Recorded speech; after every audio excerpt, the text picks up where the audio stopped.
Hulk সর্বনাশ হয়ে গেছে বাবা। তোর বউ ময়না সেই কখন পানি আনতে গেল এখনো ফিরছে না। কি বললে মা? ময়না এখনো ফেরে নাই। তুমি চিন্তা করো না মা, দেখছি না। ময়না, তুমি কোথায় দোহাই লাগে? আমার ময়নার যেন কিছু না হয়। ওকে ছাড়া আমি এক মুহূর্ত বাঁচবো না। হাল্ক ভাই, সর্বনাশ হয়েছে। গদাই মহাজন সুদের টাকার জন্য তোমার বউকে ধরে নিয়ে গেছে। সে নাকি টাকা শোধ করতে পারেনি। গদাই মহাজন, ওর এত বড় সাহস! গদাই আমার বউকে ছেড়ে দে বলছি। ওরে আমার প্রেমিক পুরুষ, তোর বউ আমার কাছ থেকে 5 লাখ টাকা নিয়েছিল তার বাপের চিকিৎসার জন্য। টাকা দে আর তোর বউকে নিয়ে যা। 5 লাখ টাকা? এত টাকা আমি এখন কোথায় পাবো? আমার ময়না ওই শয়তানের কাছে কষ্ট পাচ্ছে। হ্যাঁ, রহিম চাচার কাছে যাই। রহিম চাচা, আমাকে 5 লাখ টাকা ধার দাও। আমি কথা দিচ্ছি খেটে শোধ করে দেবো। আমার বউকে বাঁচাতে হবে। বাবারে, আমি তো নিজেই দিন আনি দিন খাই। সুখবর, সুখবর!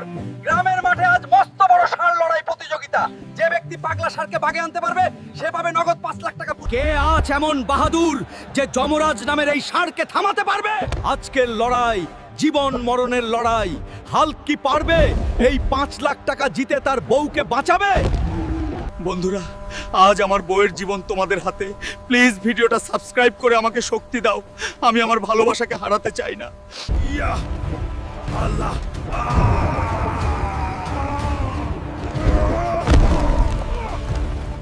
অবিশ্বাস্য হাল্ক ভাই যমরাজকে হারিয়ে জিতে নিলেন 5 লাখ টাকা।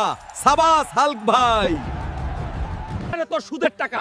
আর কোনোদিন যদি আমার বউয়ের দিকে নজর দিয়েছিস তবে তোর চোখ উপড়ে ফেলবো।